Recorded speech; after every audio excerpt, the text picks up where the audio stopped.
네, 안녕하십니까. 오늘은 2019년 7월 29일, 벌써 19년 반이 다 나갑니다. 오늘 공부합시다. 저기 아닌 거야? 반은 훨씬 지났지. 공관복음, 공관복음 지금 개론 끝났죠. 이제 개론 끝나고 본론으로 들어가서 이제 오늘 하는 것이 예수님의 탄생에 대해서 얘기를 좀 하려고 합니다. 그리고 이제 다음 시간에는 그 예수님의 그 세례 받은 거, 그 다음부터 이제 그 예수님의 1년차, 2년차, 세 번째 해 주님께서 하신 거, 그 다음에 이제 고난주에 이렇게 쭉 나가려고 합니다. 근데 보통 이렇게 보게 되면 이제 1년째 하신 거는 보통 한 24사건, 25, 2년째는 뭐 한, 그거보다 좀 많죠. 근데 이제 2년 반서부터 3년째 가면은 이제 그 기록은 누가복음밖에 없어요. 다 없고. 그래서 아마 그 부분이 좀 특별한 부분이 될 것 같습니다. 오늘 시작하시기 전에 잠시 기도하시겠습니다. 예수님 감사합니다. 이제 오늘 저희가 공부하는데 예수님이 인도하셔야 되겠나이다. 이거 저희들 쓴 책이 아니라 예수님이 쓴 책이요. 예수님께서 우리를 이제 우리의 영의 문이 열려서 하느님의 음성을 들을 수 있도록 하옵시고, 여기서 우리가 배워야 될 것들, 아버지 하나님, 우리가 배웠으면 이것을 가지고 생활에 옮길 수 있는 용기까지 같이 허락하여 주시옵소서. 오늘 이 시간 온전히 주관하여 주옵시고, 이 모든 말씀 예수님 이름 받들어 주 앞에 간절히 기도하였사옵나이다. 이제 오늘서부터 이제 조금 그 본론으로 이제 들어가기 시작을 하는데요. 제가 몇 가지만 말씀드릴게요. 이걸 갖다가 이제 우리가 시간, 그러니까 뭐 1년차, 2년차, 그 다음에 세 번째 고난주가 이 날짜대로 하는 거를 이제 뭐야, 그 시간표대로 뭐 1년, 2년, 3년에서 쭉 그 나라비를 씌우는데, 그걸 어떻게 하냐면은 이제 보통 우리가 그 어떻게 말합니까? 마태복음은 유대인들에게, 그 다음에 마태복음 그 예언적인 게 많죠. 그리고 예수님은 메시아다. 근데 그가 어떤 말을 하셨다라는 게 마태복음이고, 그 다음에 이제 그 누가복음 같은 거는 예수님이 어떻게 느끼셨다. 그러니까 인간으로서 어떻게 느끼셨다. 이거 굉장히 중요한 거죠. 그 다음에 이제 요한복음 가면 완전히 신성, 이 시간과 공간 밖에 있는 것 이제 얘기를 하고, 근데 마가복음은 뭐냐게 되면, 마가복음은 이런 거를 하셨다, 딱딱딱딱 이렇게 줄을 지어놨기 때문에 보통 우리가 시간을 이제 그 순서를 할 때 마가복음을 앞에 놓고 마가복음을 가운데 놓고 이제 그 시간을 맞춘다. 왜냐하면은 이제 이 마가복음은 이게 그 로마 사람이나 헬라 사람들한테 시간적으로 짜놓은 거기 때문에 우리가 알 수 있는 시간이 너무 많아요. 이제 많아가는데, 단 하나, 예수님의 출생에 대해서, 탄생에 대해서는 마가복음하고 요한복음은 한마디도 없어. 한마디도 없어. 예수님의 탄생에 대해서는 마태복음하고 누가복음밖에 없어요. 근데 누가복음에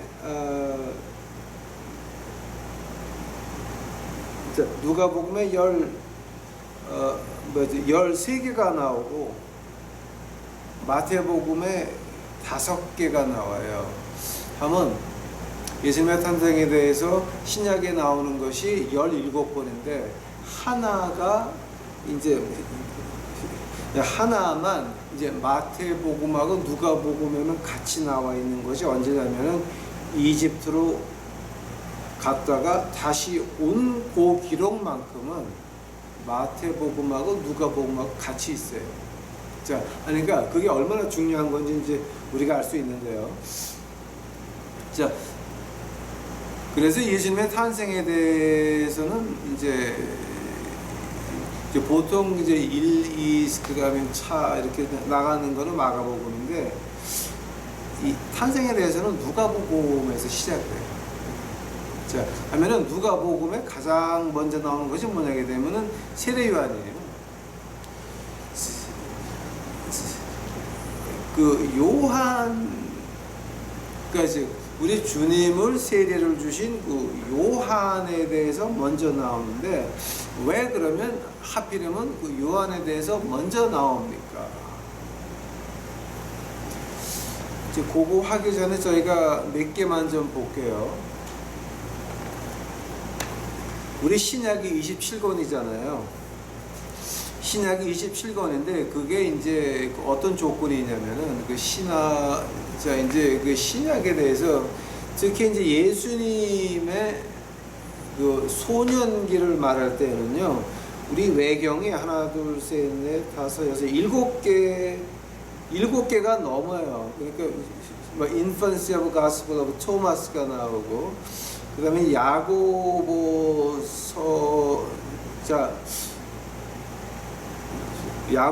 쓴 그 프로트 이벤젤리즘이라고 하는 게 있고요. 자, 그 다음에 이제 Syriac Infancy of Gospel이 나오고, 그 다음에 Gospel according to Peter. 그러니까 Gospel according to Peter라 그러면 이제 베드로 복음서 뭐 이렇게 번역이 되겠죠. 근데 이제 그게 빌립서도 있고 도마스서도 있고 이제 많죠. 자, 그 다음에 이제 비밀스러운 마가복음이 또 하나 있어요. 있고, 이제 그다음에 히브리 복음서라고 있어요. The Gospel according to Hebrews. 이제 그거 있고, 그다음에 the Infancy Gospel of Jesus. 주님이 어릴 때 그 가스펠이 뭐냐라고 해서 아마 7개가 넘어요. 근데 이 모든 7개가 우리 그 캐논이라 그러죠. 그 신약에 안 들어간 이유가 뭐냐게 되면은 그 조건이 3개가 있었어요.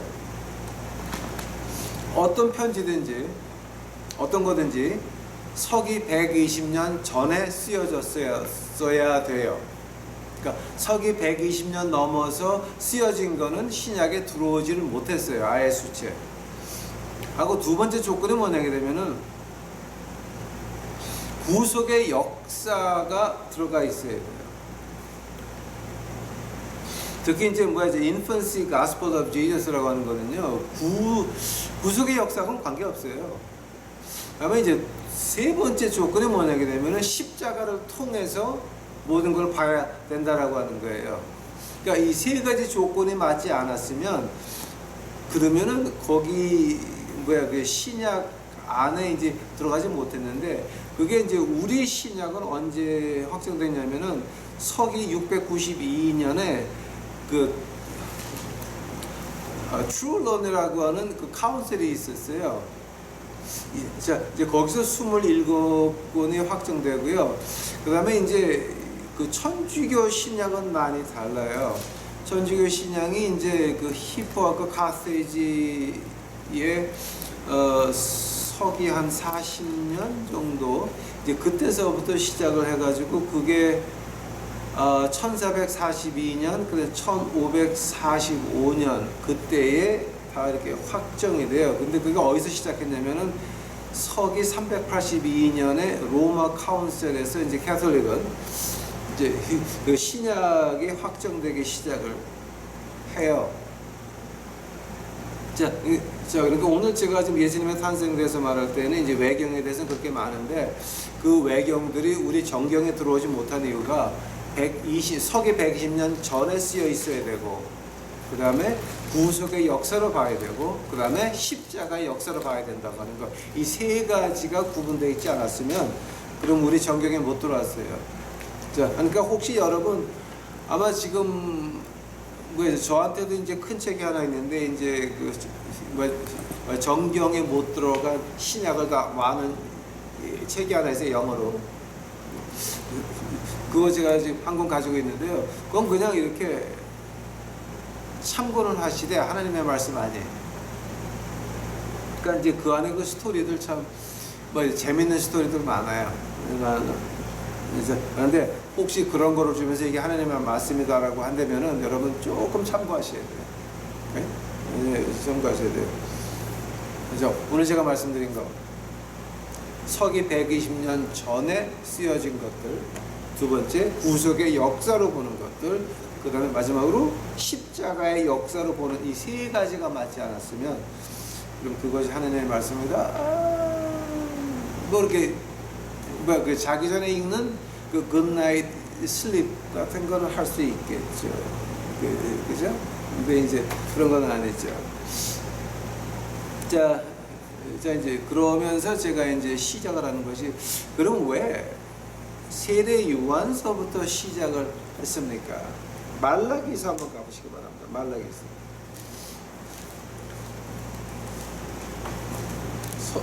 구약의 제일 마지막 책인데요. 3장 가보세요. 말라기 3장 1절을 보시게 되면 어떤 말이 나오느냐. 만군의 여호와가 이르노라. 보라, 내가 내 사자를 보내리니 그가 내 앞에서 길을 예비할 것이요 또 너희의 구하는 바 주가 호련히 그 전에 임하리니 곧 너희의 사모하는 바 언약의 사자가 임할 것이니라. 이제 이거는 제가 그 래피드 파이어에서 그 세례 요한에 대해서 자세히 풀어드렸습니다. 그래서 그걸 한번 보시기 바랍니다. 이제 여기서 또 하기는 좀 그렇고요. 이제 그때 결론이 뭐냐게 되면은 그 진짜 엘리야가 온 것이 아니라 Office of Elijah. 그러니까 그 엘리사가 가지고 있던 그 하나님의 종의 그 office, 그 직책이 왔다는 거죠. 그러니까 Office of Elijah지 이게 진짜 엘리사가 아니라는 거죠. 그러니까 이제 그건 여러분이 래피드 파이어 가가지고 보시면 되겠습니다. 결국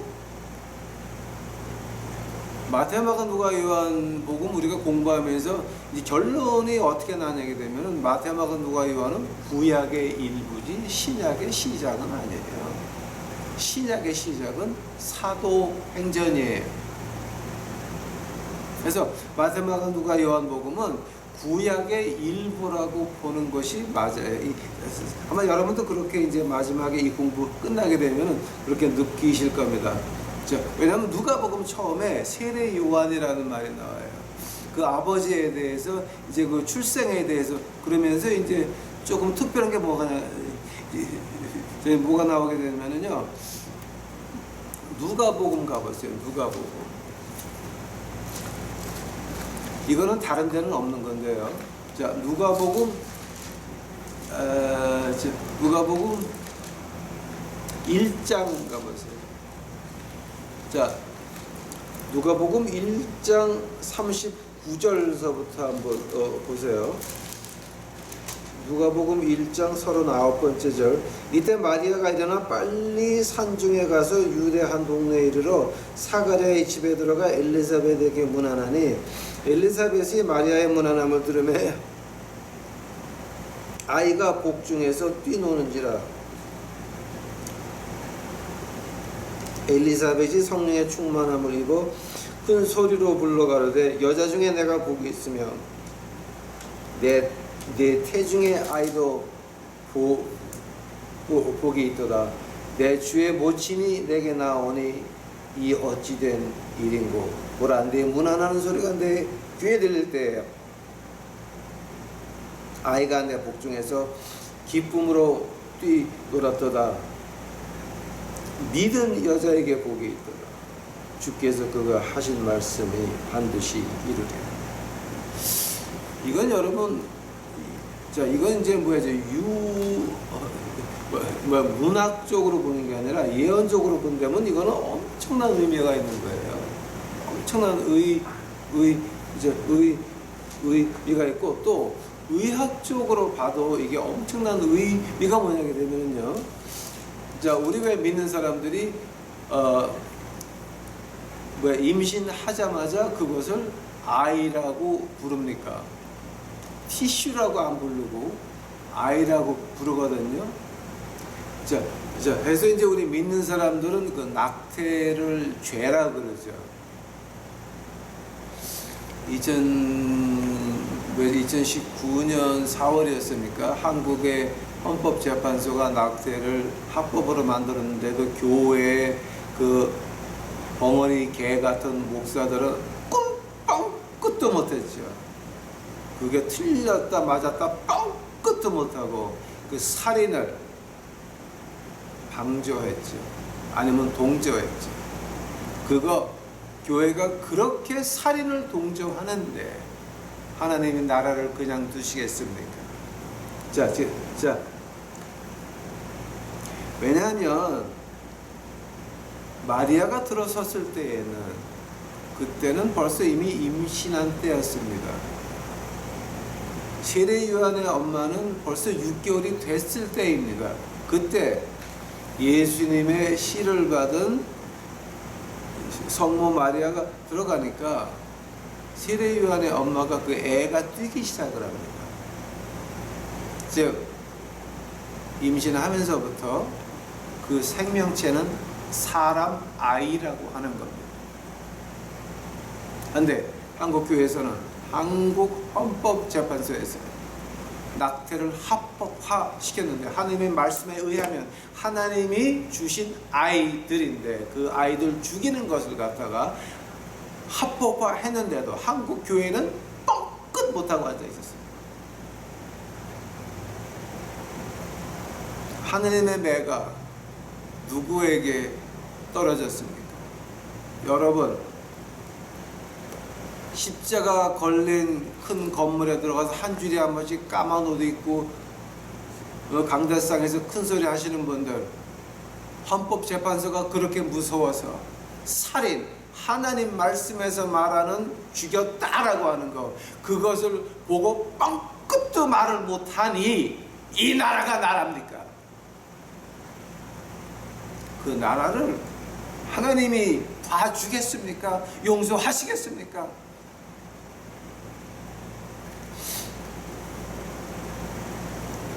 한국이 지금 이 모양이 꼴난 것은 바로 하나님이 주신 생명을 끊어도 합법으로 인정하는 것을 했는데도 말 한마디 뻥끗 못하는 이 벙어리 개 같은 목사, 장로, 권사, 집사 여러분 탓인 것입니다. 하나님이 주신 목숨들을 죽이는 걸 합법화시키는 것을 뻥끗 못하고 말 한마디 꼼짝 못하고 있으면서 나라가 잘 되기를 바라셨습니까? 여러분의 인생이 잘 되기를 바라셨습니까? 그 우리 회개해야 돼요. 여러분의 교회가 회개를 못하면 하나님은 용서 안 하십니다. 생명 드립니다. 목숨 드립니다. 당신들이 교인들입니까? 그거 우리 이제 저희 그 유튜브 식구들은 진짜 목숨 내놓고 이거 말해야 됩니다.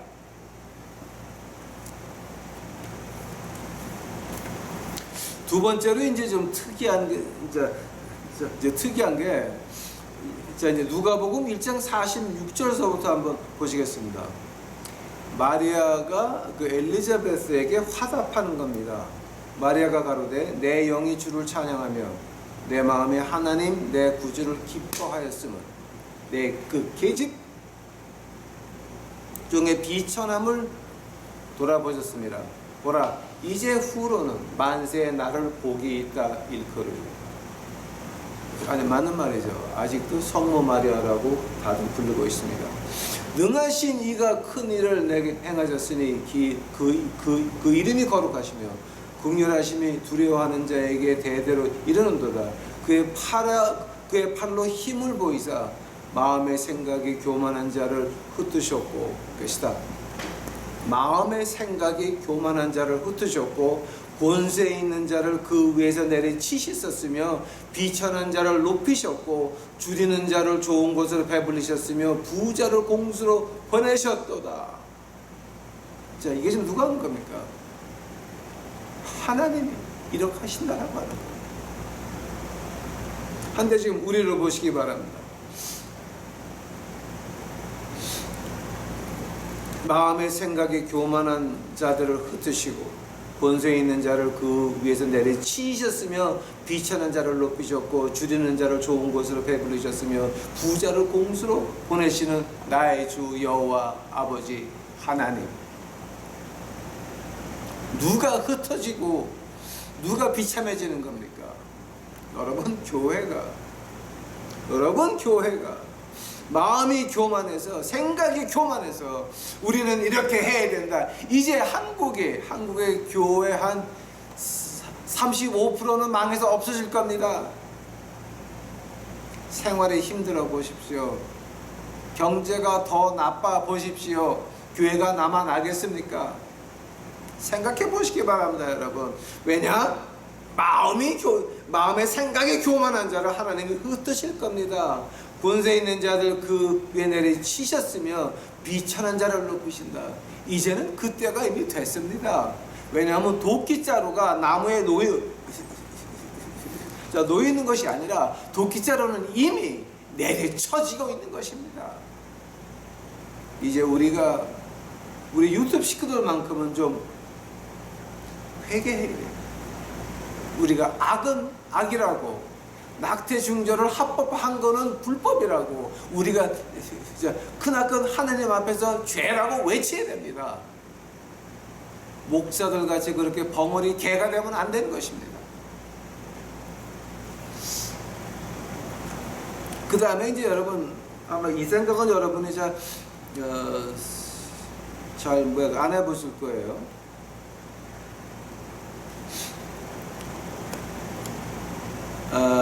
예수님 탄생에 대해서 17가지 사건이 순서대로 벌어지는데, 그때 그 8번째 벌어지는 일이 좀 특이한 일입니다. 누가복음 2장 8절 가보시기 바랍니다. 누가복음 2장 8절. 누가복음 2장 8절 보니까 그 지경의 목자들이 밖에서 밤에 자기 양떼를 지키더니 주의 사자가 곁에 서고 주의 영광이 저희를 두루 비치며 크게 무서워하는지라. 천사가 이르되 무서워 말라. 내가 온 백성에게 미칠 큰 기쁨의 소식을 너희에게 전하노라. 오늘날 다윗의 동네에 너희를 위하여 구주가 나셨으니 곧 그리스도 주시니라. 아멘. 하늘에서 예수님 탄생하신, 메시아 탄생하신 것을 선포했습니다. 그런데 하늘에서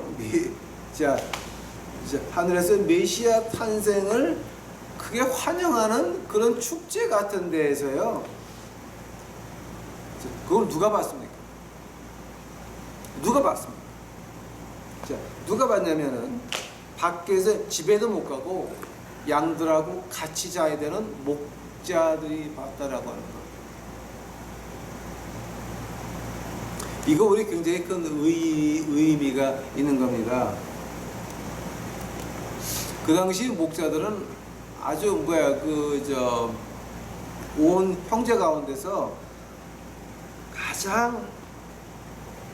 가장 말썽꾸러기를 갖다 목자로 하든가 그 하인들을 보내가지고 밖에서 자면서 양을 지키게 했습니다. 그 사람들은 그 사회에서는 가장 낮은 데 있는 사람들입니다. 근데 하늘의 천사가 메시아 탄생을 누구한테 외쳤습니까? 목자들이었어요. 오늘도 우리가 우리 마음속에 예수님의 일이 탄생하려면은 우리가 어디가 있어야 됩니까? 우리가 낮은 데 처해야 하느님의 음성을 듣는다라고 하는 겁니다.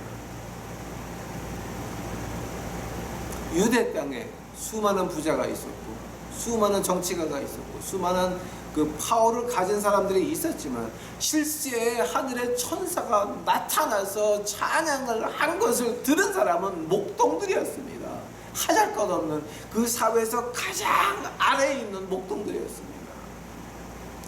여러분의 우리 마음 속에 하나님의 일을 탄생시키고 싶다라고 하면, 내가 내 인생에서 뭔가 하나님의 일을 해보아야 되겠다라고 한다면은, 그거 여러분 마음 속에 하나님의 일이 싹트기 시작을 해야 되는데, 그 음성을 들으려면, 하늘의 음성을 들으려면 우리가 낮은 곳에 가 있어야 된다라고 하는 겁니다. 편안한 자리에 누워가지고 이 침대가 좋아, 예수님 나 뭐 할까요? 지랄하고 자빠졌다. 그건 안 되는 것이죠. 우리가 낮은 데로 가 있지 않으면 아니면은 우리 마음이 낮은 데 가 있지 아니하면 하느님의 음성은 들을 수가 없다라고 하는 겁니다. 천사의 찬양은 들을 수가 없다라고 하는 겁니다. 엄청난 뜻이 있습니다. 자, 그것이 8번째였습니다. 그리고 9번째가 뭐였냐면은 그 하늘의 영광을 들은 목동들이 가서 이제 베들레헴 가서 경배 드리는 거였습니다. 하면은 그 마태복음 한번 2장 가보시기 바랍니다. 마태복음 2장. 아마 여러분 이런 생각은 이제 알아보실 거예요. 마태복음 2장. 자, 마태복음 2장 13절서부터 제가 보겠습니다. 저희가 떠난 후에 주의 사자가 요셉에게 현명하여 가로되 헤롯이 아기를 찾아 죽이려 하니 일어나 아기와 그의 모친을 데리고 애굽으로 피하여 내가 네게 이르기까지 거기 있으라 하시니 요셉이 일어나 밤에 아기와 그의 모친을 데리고 애굽으로 떠나니라. 오케이. 언제요? 봐요. 8번째가 천사의 찬양이었고 9번째가 목동들이 가서 이제 주 앞에 큰절을 했고, 그 다음에 이 동방 박사들 온 거 있죠. 그 동방 박사들 온 거는 12번째 일이에요. 하면 10번째는 뭐냐게 되면은요. 자, 이제 목동들이 가서 경배를 한 다음에 8일 있다가 어디 가요? 예수님이 할례를 받아야죠. 자, 할례를 받으러 어디로 가요? 템플로 가죠. 자, 그때 템플에서 만나는 사람이 누구예요? 시몬하고 만나를 만나죠. 시몬하고 안나를 만나죠. 그 다음에 동방박사가 마태복음에 오는 거예요. 그래서 이미 이제 이집트로 출발하려 그럴 때는요, 이미 주님은 말 구유에 1년 이상 있었어요. 생각 좀 해보세요, 여러분. 메시아가 태어나서 1년 이상 말 구유에서 잤다라고 하는 거예요. 자, 근데 그 장것도 금, 유황, 모략을 가지고 하고 그 동방 박사들이 간 다음에는 곧장 자, 곧장 피하죠. 오케이? 자, 마태복음 2장 이제 13절 볼까요? 예. 마태복음 2장 13절. 저희가 떠난 후에 주의 사자가 요셉에게 현명하여 가로되 헤롯이 아기를 찾아 죽이려니 일어나 아기와 그의 모친을 데리고 애굽으로 피하여 자, 내가 내게 이르기까지 거기 있으라. 요셉이 일어나서 밤에 아기와 그의 모친을 데리고 애굽으로 떠나죠. 헤롯이 죽기까지 거기 있었으니 이는 주께서 이제 쭉 이제 나오죠. 16절 보세요. 이에 헤롯이 박사들에게 속은 줄을 알고 심히 노하여 사람을 보내어 베들레헴과 그 모든 지경에 있는 산의 아이들을 박사들에게 자세히 알아본즉 그 때를 표준하여 2살서부터 그 아래로 다 죽인다 그랬잖아요. 2살서부터 즉 우리 주님은 이미 1년 동안 말 구유에서 살았어요. 메시아가 여러분과 나 때문에 말 구유에서 인생의 첫 1년을 말 구유에서 있었다라고 하는 거예요. 이거 우리 좀 굉장히 좀 심각하게 좀 봐야 될 문제 중에 하나고요. 자, 그 다음에 이제 그 14번째 사건이 뭐냐게 되면 마태복음 2장 19절 그리고 누가복음 2장에 똑같이 나오는데요. 이게 마태복음하고 누가복음하고 겹치는 게 이게 하나예요. 누가복음 2장 가보세요. 누가복음 2장 39절 가보세요.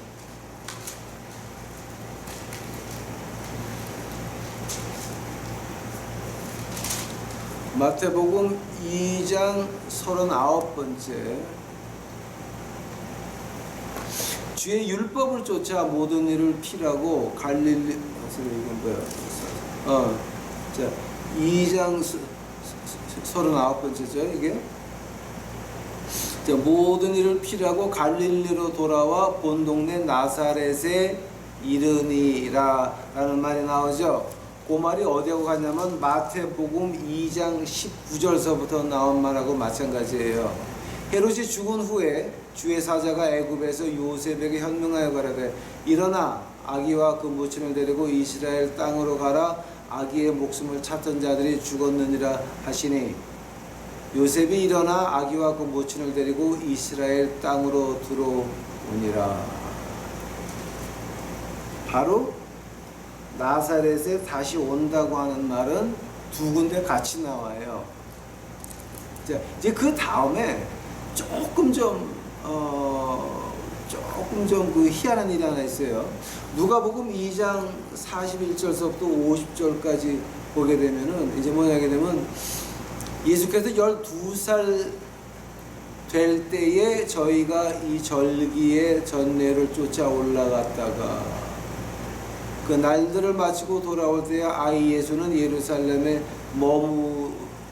머무셨더라. 그 부모는 이를 알지 못하고 동행 중에 있는 줄 알고 이제 울러 생각하고 하룻길을 간 후에 친족과 아는 자들 중에서 찾되 만나지 못하며 찾으면서 예루살렘에 들어갔더니 사흘 후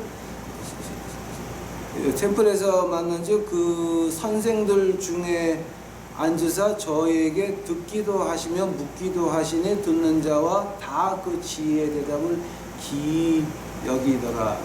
자, 이제 그때가 언제냐면 12살 때예요. 자, 이제 이게 굉장히 중요한 이유가 뭐냐게 되면은요. 누가복음 2장 51절 52절 가보세요. 예수께서 한 가지로 내려가서 나사렛에게 이르러 순종하여 받으시더라. 이 모친은 이 모든 것을 마음에 두니라. 예수는 그 지혜와 그 키가 자라가며 하나님과 사람에게 더 사랑스러워 가시더라. 자, 누가복음 51절 2장 51절하고 52절이 뭐 때문에 있는 줄 아세요? 이 하나님의 말씀이라고 하는 건 시간과 공간 밖에서 왔잖아요. 시간과 공간 밖에서 왔으니까 이 다음에 어떤 사람들이 헛소리 할 거다를 갖다가 미리 알고 방패를 막아 놓으신 건데 어떤 방패냐? 그 요즘 불교에서 어떻게 말하는지 아십니까? 티벳의 어떤 승려 하나가 이름이 이사. 그러니까 예수 이사 비슷하죠. 자, 근데 그 이사라는 그 승려를 이렇게 보게 되면은 왜 나이가 17서부터 30 될 때까지 이제 그 정도 중이었는데 이제 어느 사람이 지나가다가 그 이사의 얘기를 갖다가 쭉 이렇게 기록해 놓은 게 있어요. 그러면서 하는 말이 예수님이 13살서부터 29살까지 어디가 있었냐? 그러면서 그게 이사였다. 즉 티벳 가가지고 병 고치는 기술을 배워와서 병을 고친 것이다 라고 하는 미친 신학자들도 있고 미친 불교 자, 물론 불교 하시는 분들은 워낙 좀 이제 뭐 아마도 조금 좀 정상이 아니니까 이제 그런 말 나올 수도 있겠지만은 신학자들이 그런 말 하는 것들이 있다고요. 예수님이 뭐 불교에 병 고치는 걸 배워왔다라고 해서 그 다음에 그러니까 불교 기독교하고 하나로 합치려고 하는 에케메니칼 운동, WCC 목사들이 이제 그런 소리 하는 사람들이 많아요.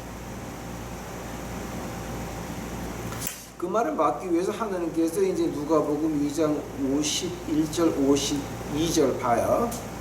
한 가지로 내려가서 나사렛에 이르러 순종하여 받으시더라.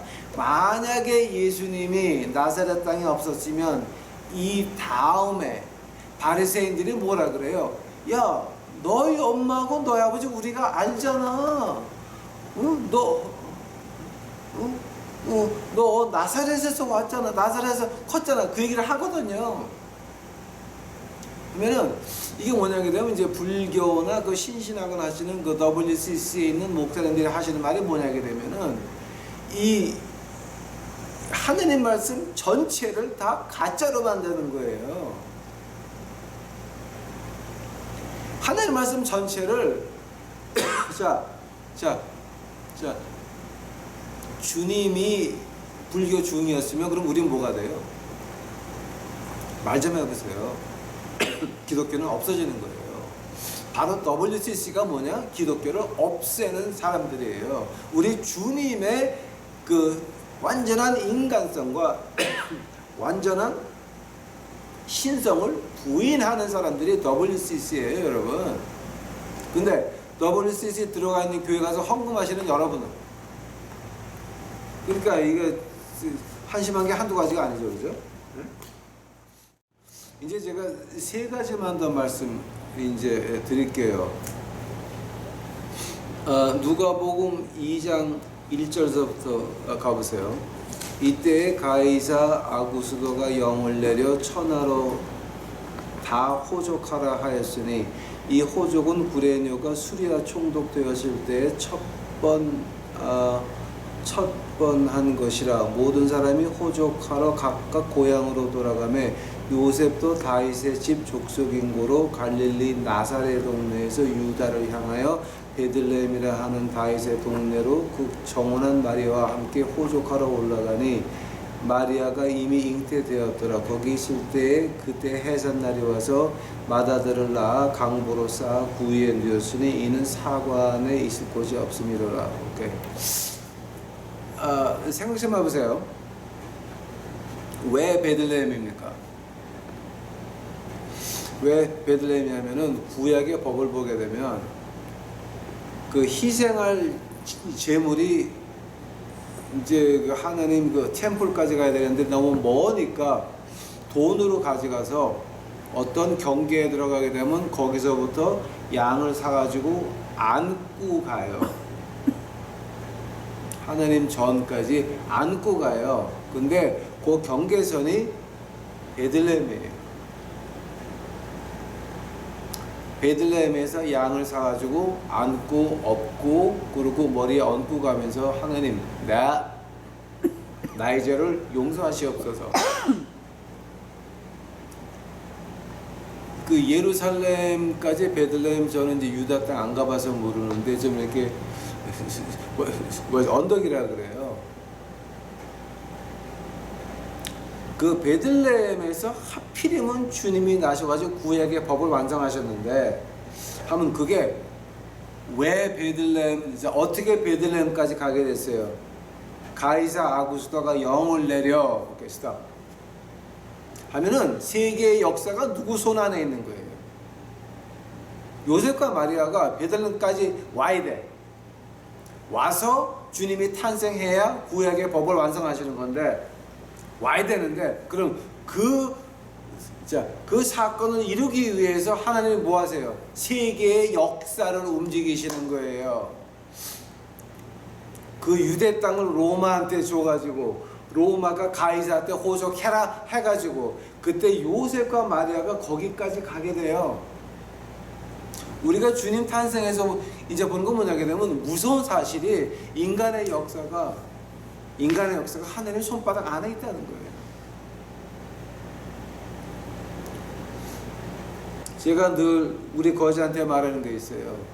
너희들은 지금 네 인생 요때에 여기 와 있어야 된다. 그런데 너희가 목사로 와 있을래? 거지로 와 있을래?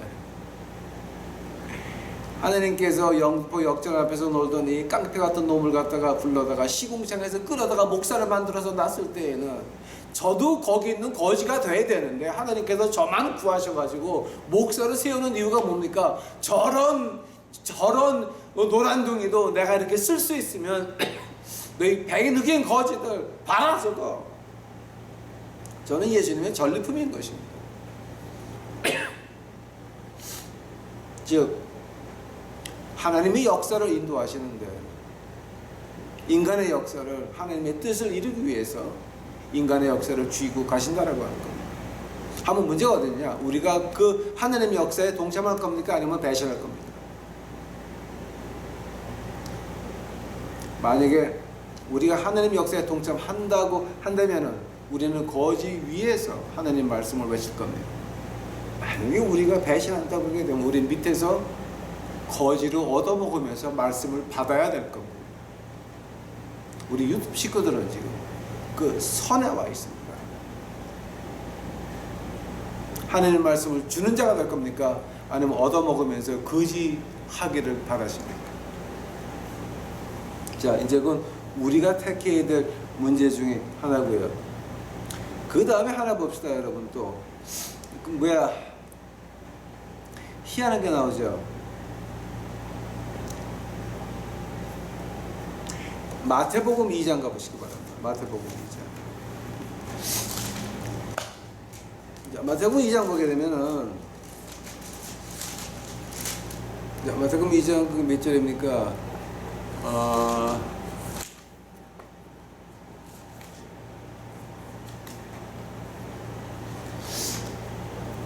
자,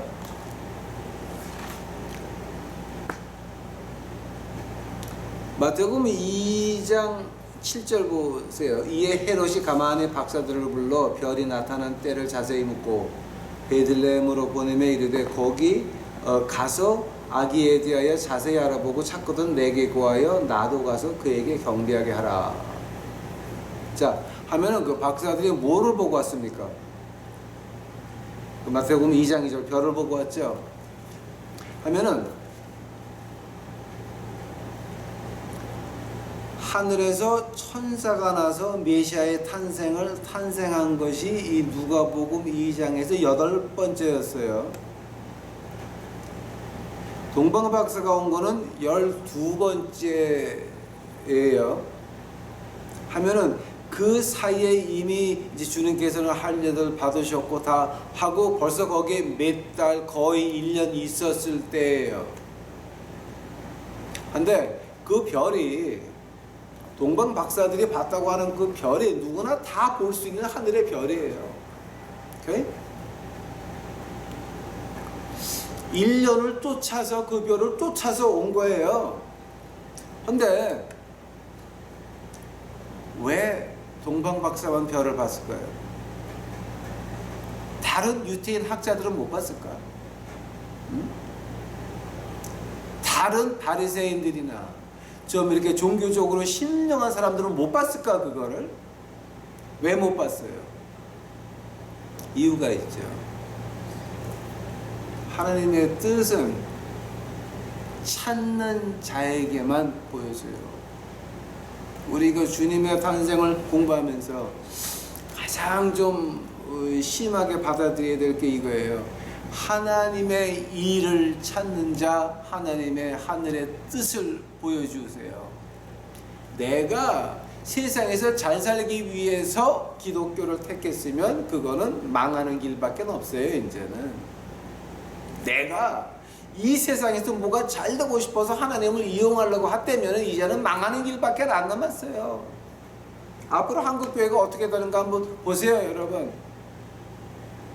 한국교회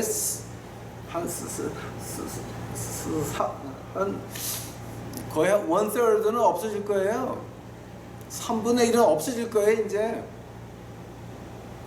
하나님의 뜻을 찾는 자만이 하나님이 그 일을 보여주세요. 우리 유튜브 식구들이 지금 가장 주의해야 될 게 뭐냐면 이 아주 위험한 기로에 있어가지고 우리가 하나님이여 내게 일을 맡기는데 뭐 할까요? 할 때 그때 하나님이 일을 보여주는 거지. 그냥 내가 이렇게 이러고 잘 살다가 교회 가서 뭐 어떻게 잘 좀 해가지고 또 끈을 잘 맺어가지고 이렇게 가서 내가 뭘 또 이익을 보고 이렇게 한다고 그러면 이제는 멸망의 길밖에 안 남았어요. 이제는 우리가 기로에 있어요. 믿을 거냐 안 믿을 거냐 두 개 중에 하나예요. 하고 제가 이제 한 가지만 더 말씀드릴게요. 마태복음 27장 가보세요.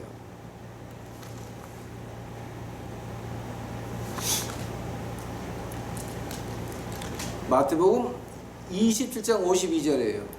무덤이 열리며 자던 성도의 몸이 많이 일어나되 예수의 부활 후에 저희가 무덤에서 나와서 거룩한 성에 들어가 많은 사람에게 보이니라.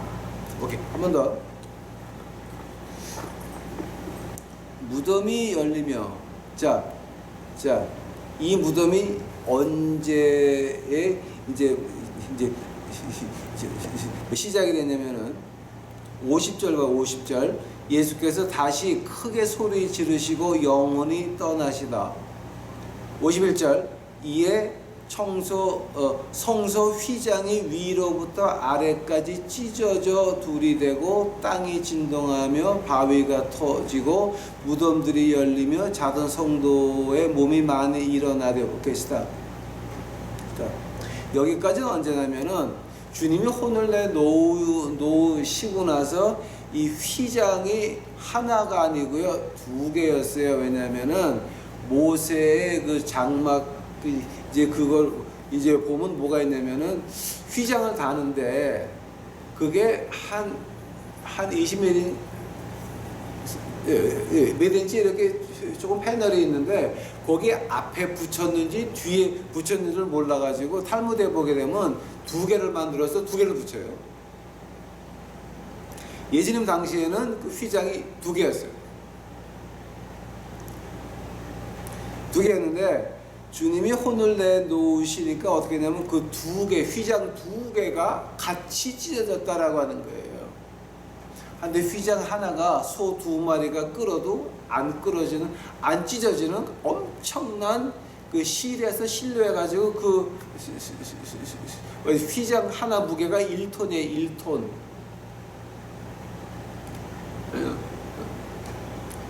자, 이제 그거 두 개가 달려있다가 한꺼번에 찢어지거든요. 이게. 자, 그러면서 자던 성도의 몸이 많이 일어났다 그랬죠. 그 다음에 53절 봐요. 예수의 부활 후에. 오케이, 스탑. 하면은 예수님이 혼을 놓으시고 휘장이 찢어질 때 한 번 죽은 사람들이 깨어나가지고 많이 일어났다 그랬죠.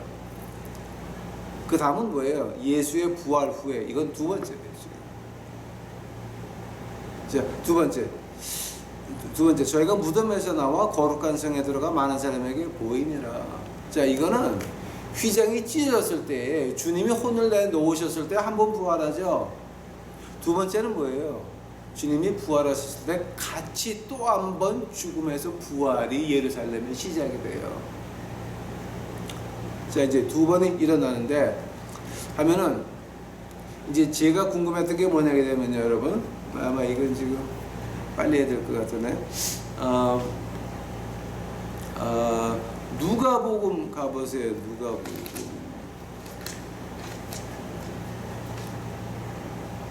누가복음 2장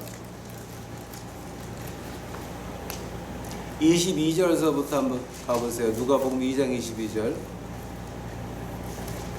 누가복음 22장, 자, 이제 누가복음 2장 21절 봐요. 할례일 8일이 되매 그 이름 예수라 하니 곧 수태하기 전에 천사의 일컬은 바리라.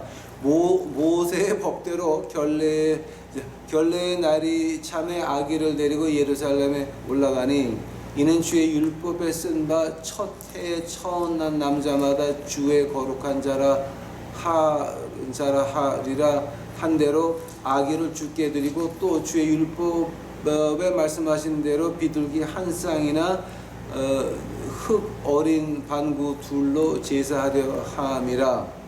그 다음에 25절 봐요. 예루살렘에 시몬이라고 하는 사람이 있으니 이 사람이 의롭고 경건하며 이스라엘의 위로를 기다리는 자라 성령이 그 위에 계시더라. 저가 주의 그리스도를 보기 전에 죽지 아니하리라 하는 성령의 지시를 받았더니 성령의 감동으로 성전에 들어가매 마침 부모가 율법의 전례대로 행하고자 하여 그 아기 예수를 데리고 오는지라. 시몬이 아기를 안고 하나님을 찬송하여 가로되 주께서 이제는 말씀하신 대로 종을 평안히 놓아주시는도다. 내 눈이 주의 구원을 보았사오니 이는 만민 앞에 예비하신 것이요 이방에 비추는 빛이요 주의 백성 이스라엘의 영광이니이다 하니 그 부모가 그 아이에 대한 말들을 기이 여기더라. 시몬이 저에게 축복하고 그 모친 마리아에게 일러 가로되 보라 이 아이는 이스라엘 중 많은 사람의 패하고 흥함을 위하여 비방을 받는 표적이 되기 위하여 시험을 입고 또 칼이 내 마음을 찌르듯 하리라. 이는 여러 사람의 마음의 생각을 드러나게 함이라 하더라. 자, 시므온이 아기 예수를 안고 한 말이 뭐예요? 칼이 내 마음을 찌르듯 하리라. 이는 여러 사람의 마음의 생각을 드러내게 하려 함이더라. 이게 무슨 말인지 아세요, 여러분? 지금 어떤 말에 되면은 여러 사람의 생각을 드러나게 한다는 말은 뭔지 아세요? 죄를 죄라고 칭하는 거예요. 너희들 이거 죄했지. 근데 왜 마음에 찡찡거리면서 이거 말 안 해? 이게 우리 유튜브 식구들이 돼야 된다라고 하는 거예요. 그 다음에요, 또 아셀, 지파, 비누엘의 딸 안나라고 하는 선지자가 있어 나이 매우 늙었더라. 그가 출가한 후 7해 동안 남편과 함께 살다가 과부된 지 84년이라. 이 사람이 성전을 떠나지 아니하고 주야로 금식하며 기도함으로 섬기더니 마침 이때에 나아가서 하나님께 감사하고 예루살렘의 구속됨을 바라는 모든 사람에게 이 아기에 대하여 말하니라. 오케이, 이제 제가 지금 좀 알고 싶었던 것은 마태복음 27장에서 두 번의 부활이 이제 시작이 돼요. 처음은 휘장이 찢어졌을 때, 이제 주님이 혼을 내놓으셨을 때에, 그 다음에 두 번째는 부활하셨을 때에 같이 두 번의 부활이 시작이 돼요. 근데 그때에 그 시므온과 안나도 거기 있었을까요?